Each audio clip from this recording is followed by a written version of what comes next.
Not all board game rules can be found in the rulebook. Let's talk about that.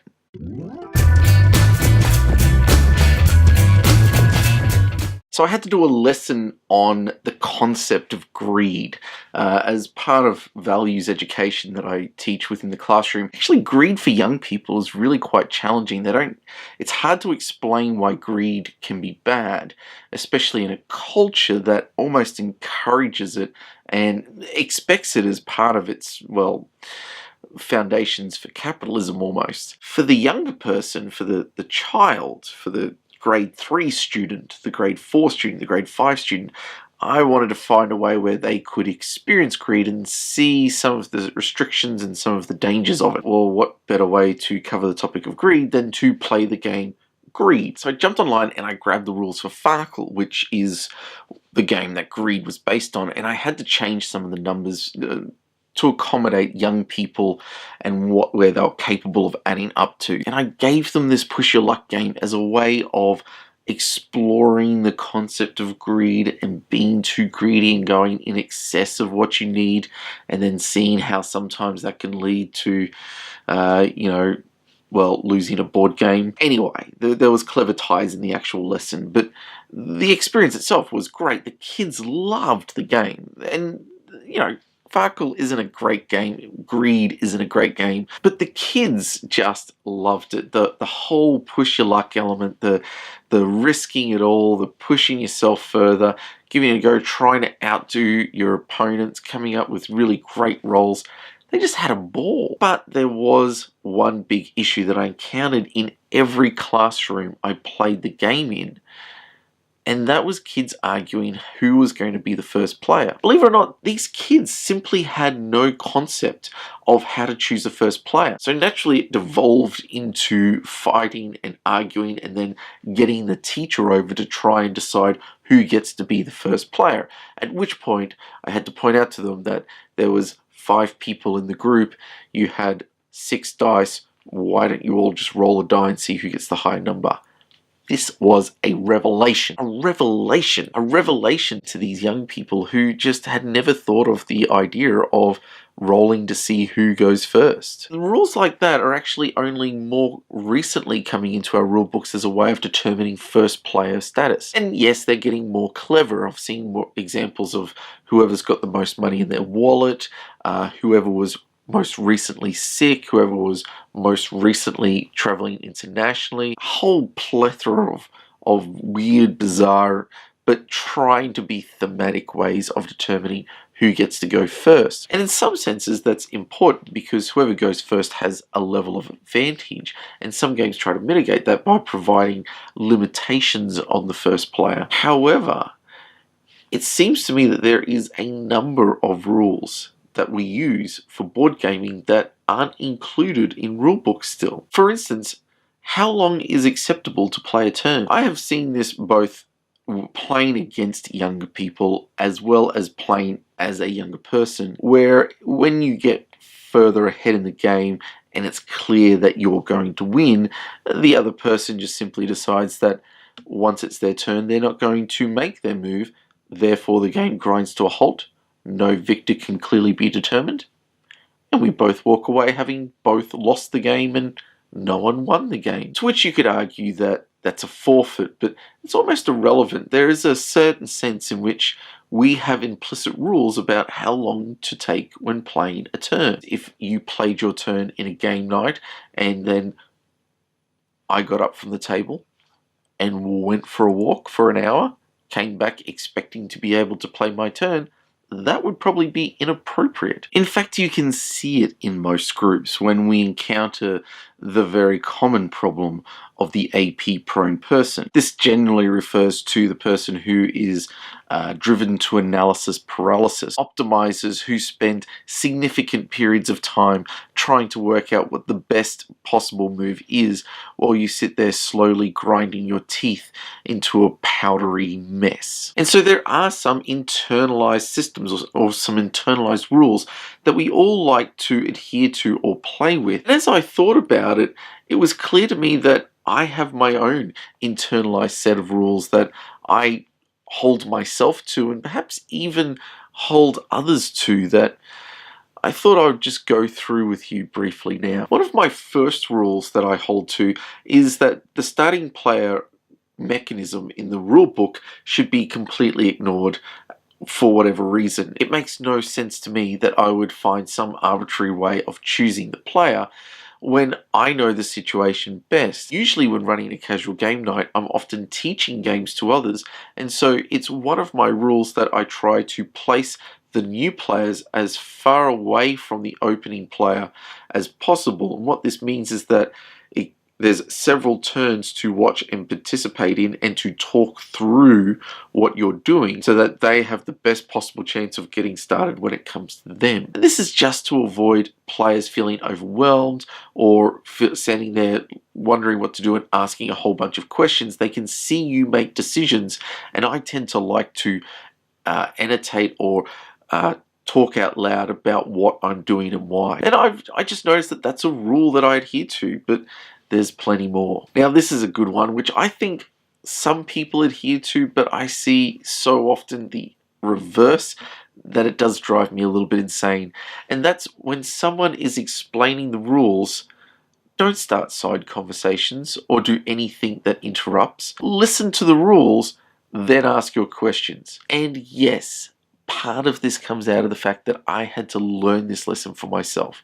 I'm someone who likes to think ahead, and I start asking questions about things that the person explaining the rules just has not even gotten to. So I'm learning to hold back. I'm learning to keep those questions inside, and then to just ask for clarification on terms or clarification on what's happening to try and make sure I understand the rules. And then at the end of the rules, if those questions are still there, I'll ask them then. In casual gaming, turns should be a reasonable amount of time. That means that if you know in a particular game you are driven to analysis paralysis, or if you're just like that through every game, that's fine if you're playing a competitive game. But in casual gaming, you need to get over it. You need to make a decision and just be in it to create a great experience, to have fun, and to help others to have fun. Being the best person on the board should not be the goal for a casual gaming experience. And that leads me perfectly into my next rule, which is make the game about the experience and not about winning. Sitting there getting antsy or agitated over winning games, which in a casual board gaming session are usually going to have high levels of luck, even higher levels of silliness. In a casual gaming experience, you're going to have people make moves that don't make sense, or even there will be a more optimal move there, but just move on. Don't sit there getting frustrated with people for not playing the game the right way, or getting frustrated with the game for not being as easy to control as you would like. Make it about the experience, not about winning. Don't assume takebacks. Now I know what you're saying, casual gaming night, David. You should be able to just take your turn back. No. No one enjoys a game where you're constantly taking your move back halfway through someone else's move because it wasn't the optimal or the best decision for you to make. Who cares? Just make the move, live with it, and move on. Now, of course, groups will allow takebacks. I do it all the time. I recommend it at times. However, I really get frustrated with people who you're in the flow of a game, they've just made a silly decision which could impact the game, it could impact other players, it could be a significant decision, and they just decide, oh, well, I'll just take it back instead of living with their mistake. I do have a problem with that. Do I understand why? Well, does it fit within the grand ethos of just making it about the fun? And I genuinely feel that continually taking back turns or just jumping in and stopping someone and moving all your pieces around again interrupts the flow of turn order. It interrupts the flow of people's thinking. It interrupts the game and just diminishes the experience somewhat. And on top of all that, I feel it creates lazy thinking where people aren't forced to just make the best decision and go with it, or to make do with what they've done. They're constantly going back and revising their turn, and I just find that really problematic, and it kind of grates on me a little, as you could probably tell. My sixth rule is, if you're helping someone to learn a game and you're providing them information on options they can take during their turn, then you should provide them with every option or all of the information. and make the best recommendation even if it screws you over. And this is something I do regularly. I did it recently while trying to explain the game Small World to a friend of mine. There was 4 of us at the table. I clearly wasn't going to gain anything by doing it, but I had to recommend to my friend who was looking for some guidance on what to do or how best to play, and it did come at his request that taking and his tribe and destroying my tribe and moving through my tribe through to the next section of the map was definitely the best decision for him to make, and I explained clearly why it was. I pointed out where the other 2 were on the board, what the impact of his decision to attack them would be versus what it would be to attack me. I gave him everything. I gave him 2 clear options, and I told him that I felt that attacking me was the best option, and that's exactly what he did. If we're genuinely keeping this about the experience, about people having fun, and it is casual, then it doesn't matter. I'm not being a martyr. I'm not taking the higher road. It's simply about that let's just make this fun, and let's just realize that games are meant to be interactive, and it doesn't have to be about winning. This next one is not so much about the gaming part as it is about gaming groups. And my rule is everybody is a host. And what I mean by that is if you get up to go get a drink, offer the other people at your table to get them a drink. If you've got chips nearby you and you're eating the chips, pick the chips up and offer them to the rest of the table. Heck, even go over and offer them to the other table. Everyone's a host. And I think that that makes a huge difference to any gaming group or any casual gaming experience when we're all just trying to make each other a little bit more comfortable. And finally, I would say one of my big ones I really wish people would get a hold of is go play. Don't sit there and wait for one specific person to teach a game to you every time. Don't mill around in groups. If there are people sitting around, grab them, start a game.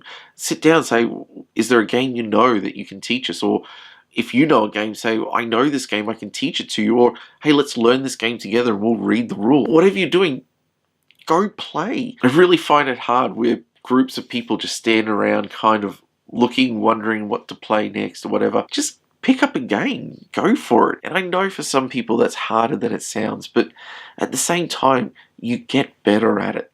And it's well worth making the night fun and enjoyable for everyone if you're playing a game rather than standing around wishing you were playing a game. Now, I know that not everyone would agree with those list of rules, and some people might even take exception to them, in which I say, well, la-di-da, none of that matters until you put it in to the comment section below.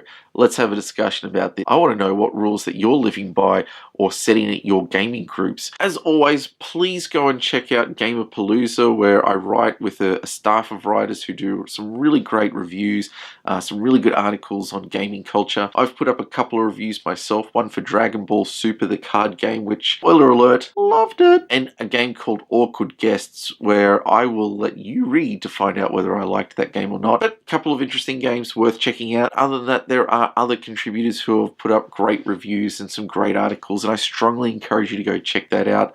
I'll put the link in the description below. On top of that, I do apologize for sort of the chaotic release, and perhaps this will be even late itself. I have been really sick of late, and kind of not even flu sick. I'm actually really grateful because so far I've gotten through this winter without catching the flu. That's kind of a big deal for me. However, that said, I've had a kind of weird list of things this winter, including a pinched nerve, which has caused me any amount of problems, which actually meant that I couldn't even sit like this and talk to a camera.